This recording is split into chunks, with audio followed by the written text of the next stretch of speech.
Hello dear students, उम्मीद है कि आप सब लोग खैरियत से होंगे। इस वक्त हम मैट्रिक फिजिक्स की प्लेलिस्ट को कंटिन्यू कर रहे हैं, जिसके अंदर हम मैट्रिक फिजिक्स के तमाम यूनिट्स की एक्सरसाइज को सॉल्व कर रहे हैं। एक्सरसाइज के अंदर हम एमसीक्यूज को डिटेल एक्सप्लेन कर रहे हैं और न्यूमेरिकल्स को स्टेप बाय स्टेप सॉल्व कर रहे हैं। तो डियर स्टूडेंट्स, आज के इस वीडियो लेक्चर के अंदर हम यूनिट 15 करंट इलेक्ट्रिसिटी के न्यूमेरिकल्स को सॉल्व करेंगे, जबकि लास्ट लेक्चर के अंदर हमने यूनिट 15 यानी एसी यूनिट करंट इलेक्ट्रिसिटी के एमसीक्यूज को एक्सप्लेन किया।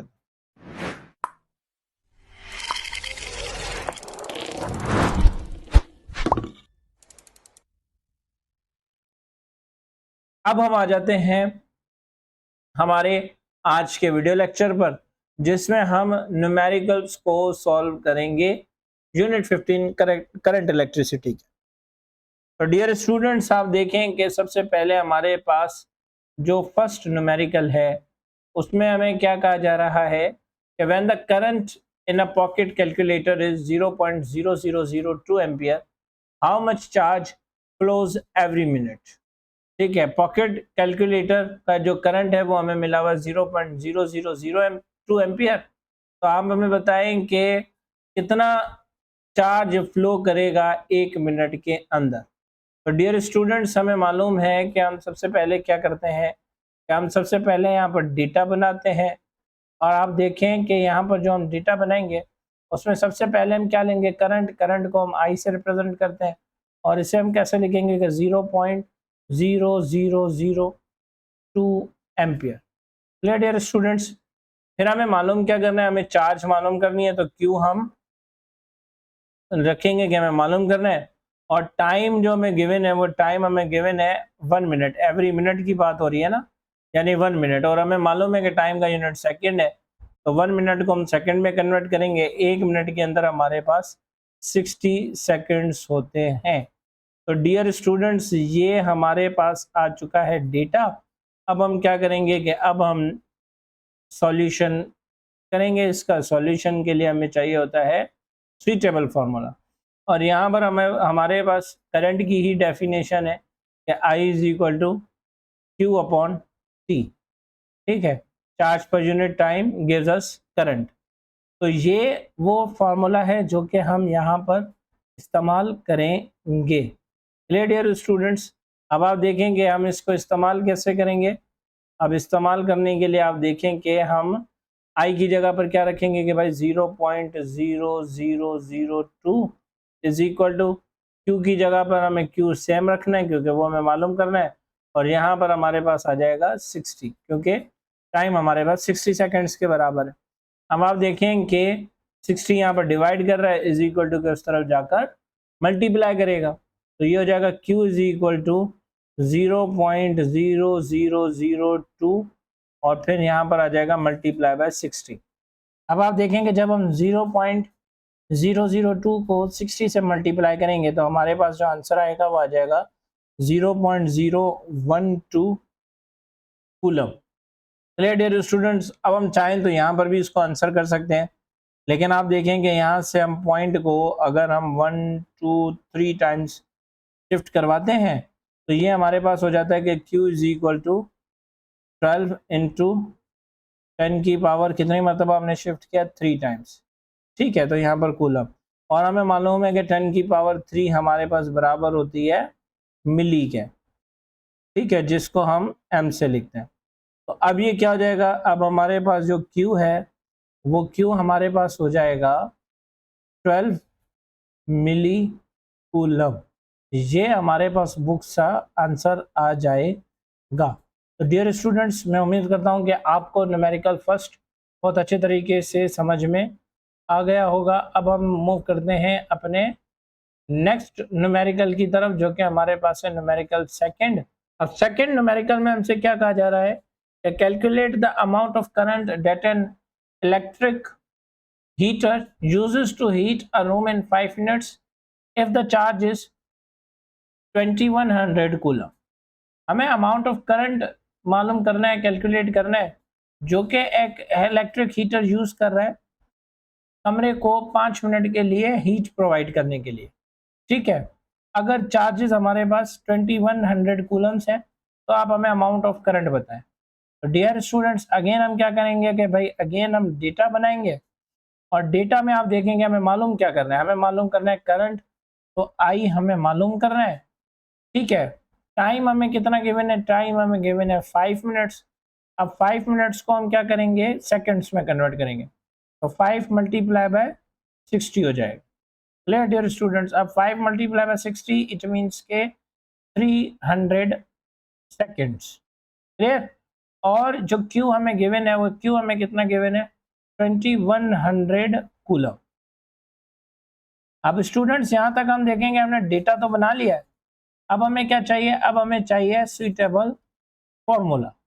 क्लियर, अब यहाँ पर जो सुइटेबल फॉर्मूला हम इस्तेमाल करेंगे वो सुइटेबल फॉर्मूला हमारे पास क्या होगा, अगेन वही कि I is equal to Q upon T। ठीक है, अब देखें कि ये हमारे पास सुइटेबल फॉर्मूला हो जाएगा।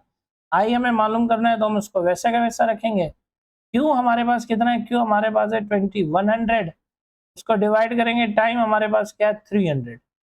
क्लियर डियर स्टूडेंट्स, अब यहाँ पर आप जरा सा समझिएगा, देखेंगे अब क्या होगा हमारे पास के भाई 00 से 00 कैंसिल, हमारे पास I क्या आ जाएगा, I is equal to 21 upon 3। फिर हम क्या करेंगे, 3 1 3, 3 7 21, तो I हमारे पास क्या आ जाएगा, I हमारे पास आ जाएगा 7 एम्पियर, जो कि हमारे पास वही आंसर है जो कि बुक के अंदर मौजूद है। तो डियर स्टूडेंट्स ये था हमारे पास सेकंड न्यूमेरिकल का आंसर। अब हम आ जाते हैं अपने थर्ड न्यूमेरिकल पर, जिसमें हमसे कहा जा रहा है कि a potential difference of 90 volts exist between 2 points. The amount of work done when an unknown charge is moved between the points is 450 joules. Determine the charge amount. ठीक है, अब आप देखें कि हमसे क्या कहा जा रहा है कि दो पॉइंट्स के बीच में जो पोटेंशियल डिफरेंस है वो हमारे पास कितना है, 90 वोल्ट्स का। यानी अगर हम डेटा बनाएं तो वोल्ट्स हमारे पास कितने हैं, वोल्ट्स हमारे पास है 90। ठीक है, the amount of work done, अब अननोन चार्जेस हैं जिन पर अमाउंट ऑफ वर्क डन कितना किया जा रहा है, 450 जूल्स।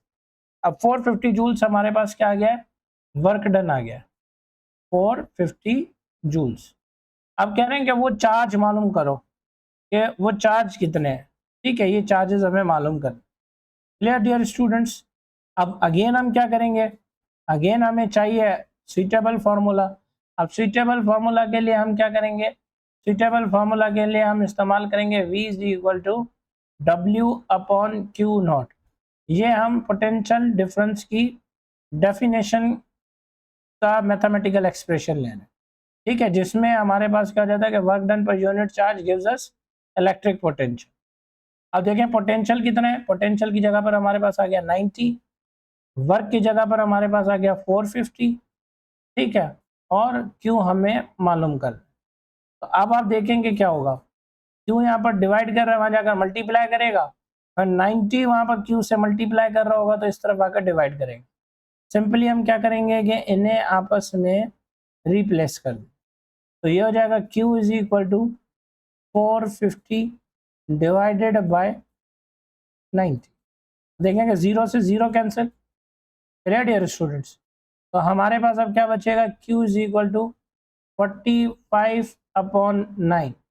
अभी हो जाएगा 9 1 ज़ा 9, 9 5 ज़ा 45, तो Q हमारे पास कितना आएगा, Q हमारे पास आ जाएगा 5 कूलम्स।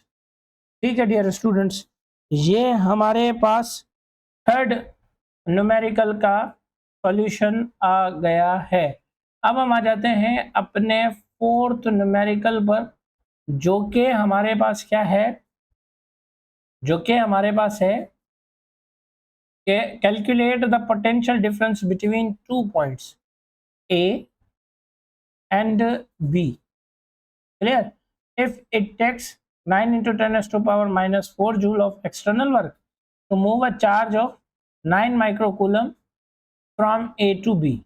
हमें क्या कैलकुलेट करना है, यहाँ पर आप देखें डेटा के साथ न्यूमेरिकल को समझते हैं। हमें क्या कहा जा रहा है कि पोटेंशियल डिफरेंस को कैलकुलेट करें पॉइंट ए और बी के बीच में। अगर एक चार्ज को, जो चार्ज हमारे पास कितनी है 9 माइक्रोकूलम की है, उसे ए से बी तक ले जाने के लिए जो एक्सटर्नल वर्क हम कर रहे हैं वो एक्सटर्नल वर्क हमारे पास कितना है 9 into 10⁻⁻⁴ joules. Clear dear students. अब आप देखें कि हमें मालूम है कि क्यू का जो यूनिट है वो कूलम है, तो हम इसे किस तरीके से लिखेंगे 1 माइक्रो हमारे पास बराबर है कि 10⁻⁻⁶ के बराबर है, तो यहाँ पर आ जाएगा 10⁻⁻⁶ और यहाँ पर कूलम आ जाएगा। Clear dear students. यहाँ तक अब हमें क्या चाहिए, अब हमें चाहिए अगेन अ सुइटेबल फार्मूला। अब सुइटेबल फार्मूला हम यहाँ पर कौन सा इस्तेमाल करेंगे, वही V = W/Q। क्लियर, ये फार्मूला यहाँ पर हम इस्तेमाल करेंगे। अब आप देखें कि V हमारे पास मालूम करना है तो वो हम वैसा का वैसा रखेंगे। W हमारे पास कितना है 9 इंटू 10⁻⁻⁴ डिवाइडेड बाय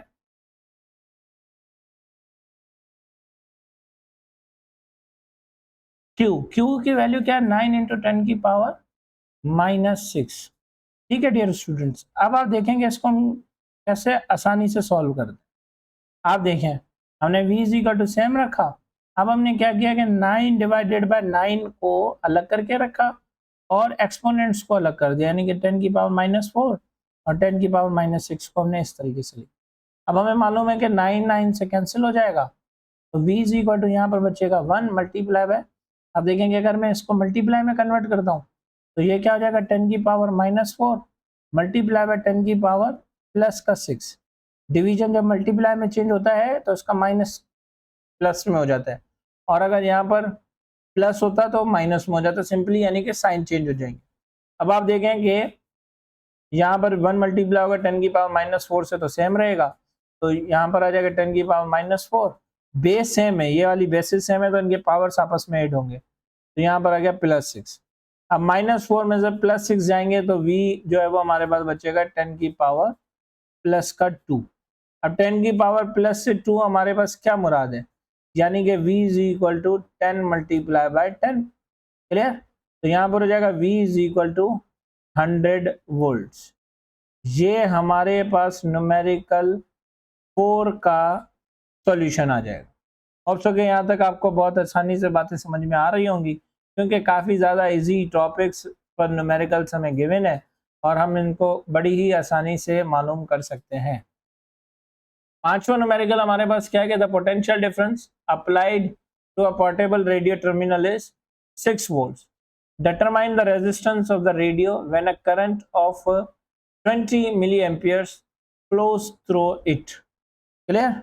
अब हमारे पास क्या है कि इसको भी डेटा बनाते बनाते समझते हैं कि यहाँ पर भी किसकी बात हो रही है। डेटा में आप देखें कि हमारे पास पोटेंशियल डिफरेंस है जो कि अप्लाइड हो रहा है पोर्टेबल रेडियो पर, पोर्टेबल रेडियो टर्मिनल्स पर, और वो कितना है 6 वोल्ट्स, यानी कि V हमारे पास कितना है 6 वोल्ट्स। ठीक है, और अब हमें डिटरमाइन क्या करना है, डिटरमाइन द रेजिस्टेंस, R हमें डिटरमाइन करना है। जबकि जो करंट है वो करंट हमारे पास कितना है, करंट हमारे पास है 20 मिली एम्पियर। और 20 मिली एम्पियर को अगर हम देखें तो करंट का जो यूनिट है वो तो है एम्पियर। यहाँ पर क्या आ जाएगा I = 20, मिली की जगह पर क्या आ जाएगा 10⁻³ और यहाँ पर ये आ जाएगा एम्पियर। डियर स्टूडेंट्स, अब इससे भी हम क्या करेंगे कि सॉल्व करेंगे। अब सॉल्यूशन के लिए हमें क्या चाहिए, सॉल्यूशन के लिए हमें चाहिए सुइटेबल फार्मूला, और यहाँ पर जो हम सुइटेबल फार्मूला यूज़ करेंगे वो हम क्या करेंगे, वो हम यूज़ करेंगे ओहम्स लॉ। तो यहाँ पर मैं लिख देता हूँ कि according to the Ohm's law हमारे पास क्या है कि भाई V = IR। क्लियर, हम इस फॉर्मूले को इस्तेमाल करने जा रहे हैं। अब आप देखेंगे मैं मालूम क्या करना है, R मालूम करना है, तो I यहाँ पर क्या करना है मल्टीप्लाई, = के इस तरफ क्या करेगा डिवाइड, तो R = V divided by I हो जाएगा। Clear dear students? अब हम जस्ट क्या करेंगे कि वैल्यूज पुट करेंगे। आर सेम, वी की जगह पर क्या आ जाएगा 6 और आई की जगह पर हमारे पास क्या आ जाएगा 20 इंटू 10⁻³ क्लियर डियर स्टूडेंट्स? अब जब हम इससे सॉल्व करेंगे तो इससे सॉल्व करने के बाद हमारे पास क्या आंसर आना है, इसको सॉल्व करने के बाद हमारे पास जो आंसर आना है वो आंसर हमारे पास आ जाएगा 300 ohms। Clear dear students? ये हमारे पास न्यूमेरिकल 5 का सॉल्यूशन आ जाएगा। मैं उम्मीद करता हूं कि ये न्यूमेरिकल भी आपको बहुत अच्छे तरीके से समझ में आ गया होगा। 6 नंबर न्यूमेरिकल हमारे पास क्या है? The resistance of 4 ohm, 6 ohm and 12 ohms are connected in parallel and then connected to a 6 voltage EMF source. Determine the value of the circuit's equivalent resistance, the total current flowing through the circuit, the current flowing each resistance. Clear dear students? अब आप देखेंगे हमें data के साथ इसको समझना। सबसे पहले तो आप देखेंगे हम डेटा बनाते हैं इसका, और डेटा के लिए भी हमें पेन जो है वो दूसरा चाहिए। अब आप देखें कि कह रहा है कि हमारे पास एक रेजिस्टेंस है R1 जो कि 4 ohms के बराबर, R2 है जो कि 6 ohm के बराबर एंड R3 है जो कि 12 ohms के बराबर। ठीक है, और जिस पोटेंशियल के साथ या जिस ईएमएफ के साथ ये कनेक्टेड है वो 6 वोल्ट्स की। ठीक है, हमें इक्विवेलेंट रेजिस्टेंस मालूम करना है सबसे पहली बात। सेकेंडली हमें क्या करना है, हमें मालूम करना है टोटल करंट।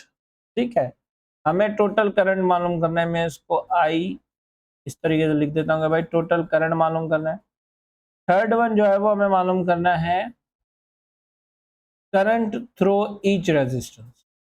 ठीक है, करंट में यहाँ पर थ्रू ईच रेजिस्टेंस, ये हमें यहाँ पर मालूम करनी है।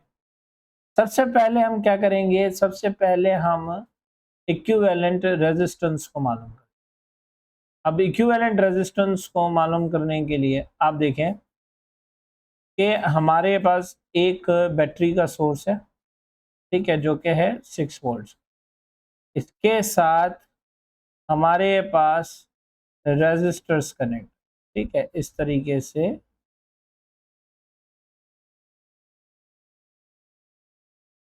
यूं ये रेजिस्टेंस कनेक्ट है पैरेलल कॉम्बिनेशन के। पैरेलल कॉम्बिनेशन में क्या होता है कि पैरेलल कॉम्बिनेशन में रेजिस्टेंस डिक्रीज होती है।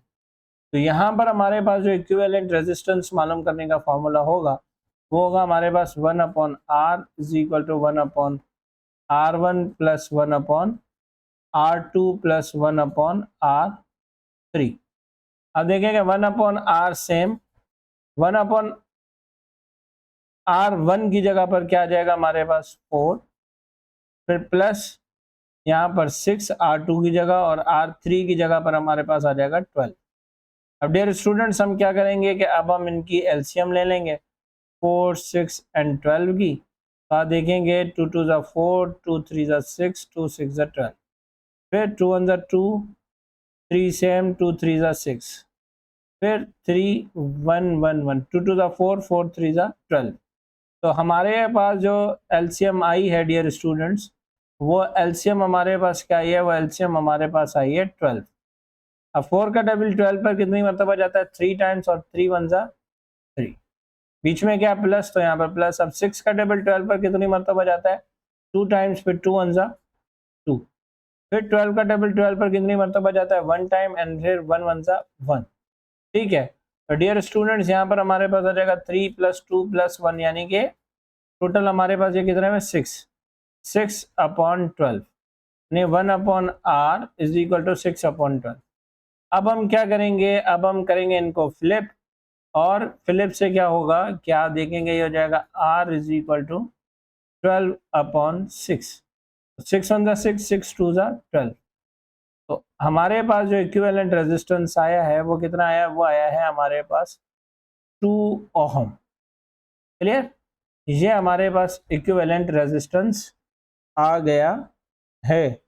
अब हम आगे जाएंगे और अब हमें क्या करना है, टोटल करंट मालूम करना है। ठीक है डियर स्टूडेंट्स, अब टोटल करंट मालूम करने के लिए हम क्या फार्मूला यूज करेंगे, वो फॉर्मूला हमारे पास होगा ओहम्स लॉ के अकॉर्डिंग। जैसे देखें V is equal to I R. अब हम क्या करेंगे कि टोटल करंट हमें मालूम कर रहे हैं, तो हम ले लेंगे I is equal to V upon में R। क्लियर, अब देखेंगे I से V हमारे पास क्या है 6 और R हमारे पास क्या है 2, 2 वन 2, 2 3 6। तो इस तरीके से हमें जो टोटल करंट मिलेगा, वो टोटल करंट हमें कितना मिलेगा, वो टोटल करंट हमें मिलेगा 3 एम्पियर का। Clear dear students. फिर इसी तरीके से अगर हम थर्ड की बात करें, यानी कि ईच रेजिस्टेंस से अगर हम करंट की बात करें, तो भी अगेन हम इसी फॉर्मूले का इस्तेमाल करेंगे, I is equal to V upon R को इस्तेमाल करेंगे। अब कैसे करेंगे ये जरा देखिएगा। फर्स्ट के लिए अब भाई देखें, I सेम, V हमारे पास क्या है 6, R कितना है हमारे पास, R1 जो है वो हमारे पास था 4। ठीक है, तो ये हो जाएगा 2 2 4, 2 3 6, यहाँ पर आ जाएगा 3 अपॉन 2।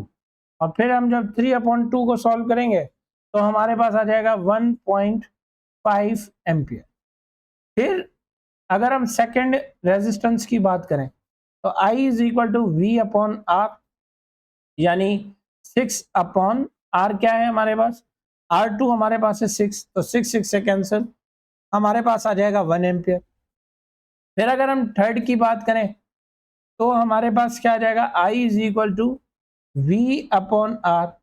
अब V हमारे पास क्या है 6, ठीक है, और R हमारे पास क्या है 12, तो ये हो जाएगा हमारे पास 1 अपॉन 2, जो कि 0.5 के बराबर है। यानी हमें जो I1 मिला है वो कितना मिला है 1.5 एम्पियर, I2 हमें जो मिला है वो कितना मिला है 1 एम्पियर, और I3 जो है वो हमें मिला है 0.5 एम्पियर।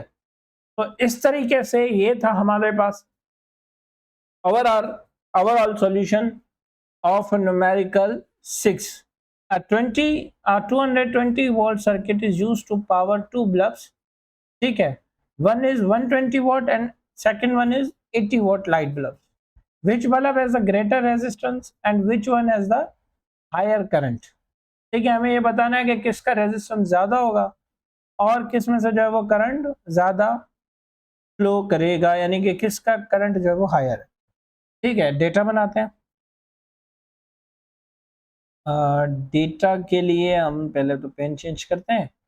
फिर आप देखें वोल्ट्स कितने हैं हमारे पास 220 वोल्ट्स। ठीक है, पावर कितना है, P1 हमारे पास है 120 वॉट और P2 हमारे पास क्या है 80 वॉट्स। ठीक है, और हमें ये बताना है कि रेजिस्टेंस बताना, यानी कि हमें R1 भी बताना है और R2 भी बताना है। क्लियर डियर स्टूडेंट्स, और फिर हमें करंट भी बताना है, यानी कि I1 भी और I2 भी। डियर स्टूडेंट्स, हम एक कॉन्सेप्ट पढ़ते हैं, ध्यान से सुनिएगा, कि P is equal to VI, power dissipation का ये फॉर्मूला पढ़ते हैं। और फिर हमें मालूम है कि according to the Ohm's law, ठीक है, V is equal to IR। अब अगर हम R को यहाँ से मूव करवाते हैं सेकंड मतलब इज इक्वल टू के दूसरी तरफ, तो I हमारे पास हो जाता है V अपॉन R। फिर ये क्या हो जाएगा, P is equal to V से I की जगह पर हम क्या रखेंगे, V अपॉन R रखेंगे। फिर ये V आपस में मल्टीप्लाई होकर क्या हो जाएंगे, P is equal to V square upon में R। अब आप देखेंगे ये दोनों आपस में चेंज हो सकते हैं, तो हमारे पास क्या आ जाएगा, R is equal to V square upon में P। तो अब जो हम फॉर्मूला यहाँ पर इस्तेमाल करने वाले हैं वो हमारे पास क्या है, R is equal to V square upon P, और ये मैंने आपको बता भी दिया है कि ये आया कहाँ से। ठीक है डियर स्टूडेंट्स, अब आप देखेंगे हम क्या करेंगे कि R सेम रखेंगे। ठीक है, V हमारे पास क्या है 220 वोल्ट्स, इसका स्क्वायर ले लिया हमने। फिर हमारे पास है पावर, पावर कितना है हमारे पास, अगर हम P1 की बात कर रहे हैं तो वो हमारे पास है 120। ठीक हो गई बात डियर स्टूडेंट्स। अब हम क्या करेंगे कि अब हम सबसे पहले V का स्क्वायर लेंगे।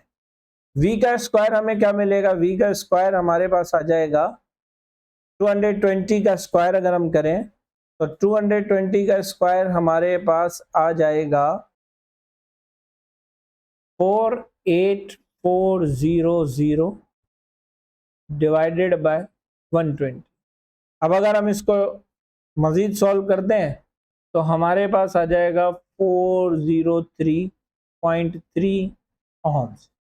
क्लियर। फिर इसी तरीके से अगर हम दूसरा रेजिस्टेंस मालूम करें तो भी 220 का स्क्वायर अपॉन में हमारे पास क्या आ जाएगा, अब P2 आ जाएगा जो कि है हमारे पास 80, अब 48400 और यहाँ पर आ जाएगा 80।